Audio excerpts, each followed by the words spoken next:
A Ordem dos Advogados do Brasil pressiona o Supremo Tribunal Federal a convocar juízes auxiliares para ajudar no processo da Lava Jato. O ofício deve ser entregue ao STF nesta segunda-feira. A Polícia Federal e o Ministério Público começam a analisar nesta semana as provas entregues pelos executivos e ex-executivos da Odebrecht. Reforma da Previdência. O presidente Michel Temer passou o domingo reunido no Palácio da Alvorada com ministros e parlamentares para afinar os pontos decisivos da proposta, que muda a aposentadoria. O relator deve apresentar parecer nesta terça-feira à Comissão Especial da Câmara. Pesquisa traça retrato da saúde dos brasileiros nos últimos 10 anos. E começou a campanha de vacinação contra a gripe H1N1. 610 mil pessoas devem ser imunizadas aqui no DF. Os fatos da política do DF e do entorno que você confere a partir de agora do Band Cidade, primeira edição.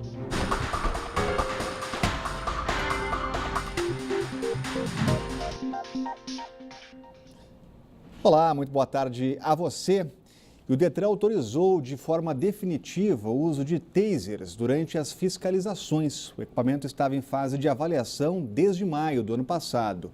O uso das armas já gerou polêmica e chegou a ser questionado pela OAB. As tasers, mais conhecidas como armas de choque, já estavam sendo usadas como experiência desde o ano passado. E durante esse período, segundo o Detran, os agentes não precisaram recorrer ao aparelho em nenhuma das fiscalizações, apenas em testes. A liberação definitiva do equipamento foi publicada no Diário Oficial desta segunda-feira. Em nota, o Detran disse que, apesar de terem sido usadas apenas em caráter experimental, as armas de choque aumentaram a sensação de segurança dos agentes de trânsito, o que possibilitou o aumento das operações e autuações noturnas. Também ajudou a diminuir o número de ocorrências de desacato. Voltamos à polêmica, Cláudio Humberto, dos tasers, né? O governo passado já é até retirado do Detran. Exatamente. Olha, é preciso lembrar que há uma decisão do Supremo Tribunal Federal no sentido de que o Detran não é órgão de segurança pública e, portanto, não pode andar armado. Se os agentes do Detran pretendem ser polícia, que façam um concurso, ralem na academia, seja da Academia da Polícia Civil ou da Polícia Militar, e aí sim vão usar pistolas à vontade. Essa história de ficar fazendo pose de órgão de segurança pública quando não passa de um órgão meramente administrativo, essa é uma esquizofrenia que só existe aqui no Distrito Federal. Só aqui, Detran, além de meter a caneta, além de fazer, enfim, os procedimentos próprios de Detran na área burocrática, também anda com arma na cintura, posando, fazendo pose de polícia. Esse escândalo precisa ser contido, inclusive para fazer valer uma decisão do Supremo Tribunal Federal. Está na Constituição a lista dos órgãos de segurança pública. Entre esses órgãos não está Detran e, portanto, não pode andar armado. E com o fim da greve dos professores, nesta segunda-feira, 450 mil alunos voltaram às aulas. A paralisação durou quase um mês. A paralisação em todo o Distrito Federal durou exatamente 29 dias. As aulas do primeiro semestre, retomadas nesta segunda-feira, vão demorar para terminar. Mesmo assim, os estudantes desta escola da Asa Norte estão aliviados com o retorno depois da greve dos professores. Essa sala de aula ficou lotada. Muito importante os professores em aula. Eu achei muito legal que eles tenham voltado, porque atrapalha bastante assim, essa questão de greve, os professores não estarem em sala de aula, porque a gente fica estudando por si só, a gente não tem um auxílio dos professores para tirar nossas dúvidas, e a gente fica estudando em casa, sozinho, assim, e esse auxílio do professor ele é muito importante. Então, assim, a greve atrapalha muito, então achei muito bom que eles tenham voltado. A greve dos educadores prejudicou cerca de 450 mil alunos e fechou mais de 60 escolas do Distrito Federal. O movimento chegou a ser considerado pela Justiça como ilegal e abusivo. As negociações pareciam não ter fim. Foram mais de 10 reuniões entre o Sindicato dos Professores e o GDF. Depois de uma verdadeira queda de braço, ficou acordado que o governo vai quitar as pecúnias referentes às licenças prêmio dos professores. e também vai pagar os dias de paralisação descontados do mês de março. E a Secretaria de Educação informou que ainda está definindo, em conjunto com o Sindicato dos Professores, o calendário de reposição de aulas, que deve ser divulgado nos próximos dias. Agora, Cláudio Humberto, depois das ameaças, agora com reposição, o ponto não deve ser cortado? Olha, daqui para frente o GDF faria melhor se não fizesse o que tem feito a cada greve dessas. Eles dizem, prometem, ameaçam cortar o ponto, mas isso acaba virando pauta de negociação, item da pauta de negociação. E aí os caras voltam ao trabalho, mas tem que pagar os dias parados. Só no Brasil que existe essa malandragem de não trabalhar e receber os dias não trabalhados. Em qualquer lugar do mundo, a greve é usada pela classe trabalhadora como um investimento em dias melhores, nas suas pautas específicas do ponto de vista do salário, etc, etc. Aqui não.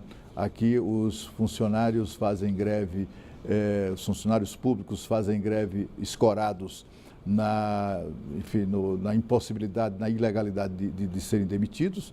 Eles têm estabilidade no emprego e por isso fazem greve à vontade. Passa um mês, agora foi um mês, uma outra greve passada foram 2 meses e fica tudo por isso mesmo. Eles alegam que farão reposição dos dias parados, mas essa é uma embromação que a gente sabe como acontece a cada greve, né? Cada greve nós temos aqui, recebemos inúmeras denúncias da embromação que isso significa. No final das contas, minha gente, nós é que somos prejudicados porque nós vamos pagar por um serviço que não foi prestado. E os alunos, 500 mil de crianças pobres, a maioria delas pobres, crianças e adolescentes, que têm na educação a única porta de saída para mudar e melhorar de vida e mudar o seu destino, essas pessoas é que são prejudicadas. Com relação à pelegada, essa não, essa tem direito inclusive a desobedecer ordem judicial. A Justiça decidiu que a greve era ilegal, decidiu também que eles teriam que pagar multa diária e até o GDF se coloca à disposição para encontrar um jeitinho de fazer com que a pelegada não pague por isso. É lamentável. Os criminosos não dão trégua e a cada dia estão mais ousados e criativos. Um traficante que usava uma tornozeleira eletrônica levava um filho deficiente no banco da frente do carro só para despistar a polícia. Ele trazia 4 quilos de crack de Goiânia para Brasília. Osmar Martins Ferreira, de 55 anos, foi preso durante o feriado de Semana Santa. Com ele, foram apreendidos 4 quilos de crack. Parece pouco? De acordo com a polícia, a quantidade é suficiente para produzir 16 mil doses da droga. Em depoimento, o homem disse apenas que receberia R$3 mil pelo transporte do entorpecente. Mas a polícia não descarta outra possibilidade. Ele pode estar alegando ser um mero transportador, tentando amenizar a sua condição, mas nós não descartamos que ele seja o próprio proprietário dessa droga, caso em que ele receberia um lucro ainda maior. Não é a primeira vez que o Osmar cometeu um crime. Estava em regime semiaberto e usava uma tornozeleira eletrônica por furto qualificado e dinheiro falso. Pelo fato dele ter sido atuado em flagrante delito, tráfico interestadual de drogas no DF, ele vai cumprir pena inicialmente no Distrito Federal e vai regredir as penas dos crimes anteriores, de forma que vai cumprir também integralmente os crimes já pelos quais foi condenado. A prisão foi na BR-060, na altura do Gama. O traficante trazia drogas de Goiânia para Brasília. Para despistar a fiscalização, ele usava o próprio filho de 23 anos, que é cadeirante e tem graves problemas mentais. O filho ia no banco da frente, a droga debaixo da cadeira de rodas, no porta-malas do carro. Um carro de luxo que era empregado nesse transporte, né? De forma que uma abordagem simples, policial, sem maiores informações, tornaria esse indivíduo acima de qualquer suspeita. Um senhor de 55 anos, com um filho deficiente ao lado, cadeira de rodas no porta-mala. Quem é que poderia imaginar que se tratava de um criminoso, de um traficante de drogas? A Polícia Federal e o Ministério Público começam a analisar nesta semana as provas entregues pelos executivos e ex-executivos da Odebrecht. Ao todo, o Supremo Tribunal Federal autorizou mais de 200 diligências e o depoimento de 160 pessoas. Os detalhes chegando ao vivo com a Renata Dourado. Tem muito trabalho pela frente, né, Renata? Boa tarde. É isso, Rodrigo. Muito boa tarde para você, para o Cláudio. Uma excelente tarde para todos que estão aí nos acompanhando. Inicia essa semana uma etapa muito importante desse processo. É claro que todas as etapas são muito importantes, mas a partir desta semana, os investigadores, como você bem disse, Polícia Federal, Ministério Público, vão se aprofundar nas provas que foram entregues por esses delatores. A gente lembra que para participar desse processo de delação premiada, o investigado ele tem que apresentar novidades nesse processo para que a polícia, o Ministério Público também possa tomar outras vertentes. E não basta só falar, tem que apresentar provas. E é exatamente essas provas apresentadas que os investigadores vão se debruçar e mais, vão também em busca de outras provas, imagens de circuito interno, hospedagens em hotéis, comprovantes de hospedagens de hotéis, bilhetes aéreos. O que esses delatores apresentaram, muitas dessas provas são transferências bancárias, os documentos de transferências, extratos bancários, alguns ofícios falsos também que foram usados nesse processo. Então, uma etapa muito importante para, a partir daí, depois de ter em mãos todos esses documentos, se o Ministério Público entender que é o caso de apresentar denúncia, aí essa denúncia é apresentada. E a gente lembra que nessa etapa, se isso acontecer, dentro do governo federal há um processo muito importante, porque o próprio presidente Michel Temer já disse em vezes anteriores e vem repetindo que a partir do momento que o Ministério Público apresenta essa denúncia, os ministros que fazem parte dessa lista do ministro Fachin, são 8 ministros que estão sendo investigados. Caso o Ministério Público apresente alguma denúncia com relação a algum ministro, esse ministro será afastado temporariamente. Se o Supremo Tribunal Federal aceitar essa denúncia, aí esse ministro é afastado de forma definitiva. E o que é a aceitação dessa denúncia? É o início de um julgamento. Então, a partir daí, vai ter esse julgamento para verificar se aquela pessoa é culpada ou não. Então, é um processo, sem dúvida nenhuma, muito importante. De acordo com essas delações, várias informações também importantes vieram à tona, Rodrigo. Uma delas diz respeito ao depoimento do patriarca da Odebrecht, Emílio Odebrecht. Ele falou, imagine você, que esse pagamento de propina, esse pagamento de caixa 2 da Odebrecht para todas essas pessoas, esses políticos, só finalizou em julho de 2015 com a prisão do filho dele, então presidente da Odebrecht, Marcelo Odebrecht. Ou seja, um ano após o início da Lava Jato, a empresa continuou fazendo esses pagamentos irregulares, ilegais. E mais, até 2016, ou seja, 2 anos depois da Lava Jato, vários políticos ainda procuraram a Odebrecht para receber esse dinheiro. Então, a gente vê a ousadia dessas pessoas envolvidas aí em todo esse esquema de desvio de recursos. Agora, uma grande preocupação também é com relação à prescrição desses crimes, porque a gente sabe que dentro da Justiça existe um prazo para esse julgamento. Prescrever, passou esse prazo, então não há nenhum julgamento. Por isso,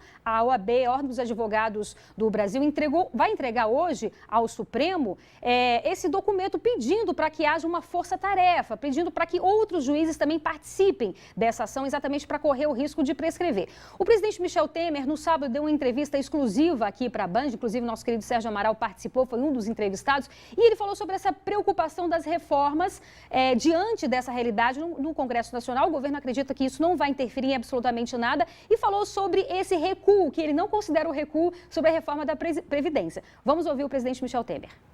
Foi para o Congresso fez uma série de observações. E estas observações têm que ser levadas em conta.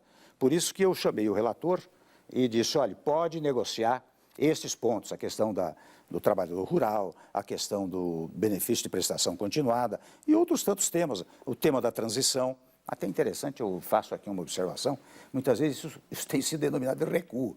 Esta é uma mentalidade, com a devida vênia, autoritária. As pessoas acham que se o presidente da República fez alguma coisa, o Congresso Nacional não pode negociar, não pode modificar. Ora bem, no presidencialismo democrático, você governa Executivo e Congresso Nacional. É isso, lembrando que o relatório final do deputado Arthur Maia vai ser entregue amanhã na comissão especial. Rodrigo. Obrigado, Renata. E por falar em negociar, hoje o presidente reúne a bancada feminina, Cláudio Humberto, e amanhã é hora de apresentar esse relatório.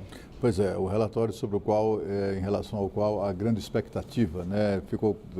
Todos aqueles pontos estão bastante definidos, né? São pontos essenciais para o governo, a fim de que essa reforma da Previdência faça sentido ou vale a pena tanta celeuma, tanta confusão. Sobre a questão da Lava Jato e as revelações das delações premiadas de executivos da Odebrecht, é sempre bom lembrar ao telespectador de que isso não é uma coisa rápida. Que bom seria se vivêssemos num país em que, quando tivéssemos esses pilantras denunciados, eles até voluntariamente se afastassem dos seus mandatos até que tudo fosse esclarecido. Infelizmente, aqui no Brasil não há nem sequer uma lei que determine isso. Eles continuam no exercício das suas funções, seja no executivo, seja no legislativo, e segue a vida. E a gente sabe que o Brasil, a legislação brasileira, protege muito o mais amplo, garante o mais amplo direito de defesa. E tudo isso, as melhores estimativas são no sentido de que toda essa turma aí, esses pilantras que foram condenados, se tudo isso ficar de fato demonstrado e provado, eles só serão julgados daqui a 7 a 8 anos, exatamente como aconteceu com o Mensalão. Portanto, a maneira mais eficaz e mais próxima de punir essa gente é o voto. Na eleição de 2018, pega essa lista, a lista do Fachin, quem estiver nela não pode merecer o voto de nenhum cidadão brasileiro. Diabetes, hipertensão, obesidade. Como anda a saúde do brasileiro? Uma pesquisa revela dados inéditos e traça o retrato da saúde da nossa população nos últimos 10 anos. Veja os detalhes no próximo bloco aqui no Banho de Cidade. Até já!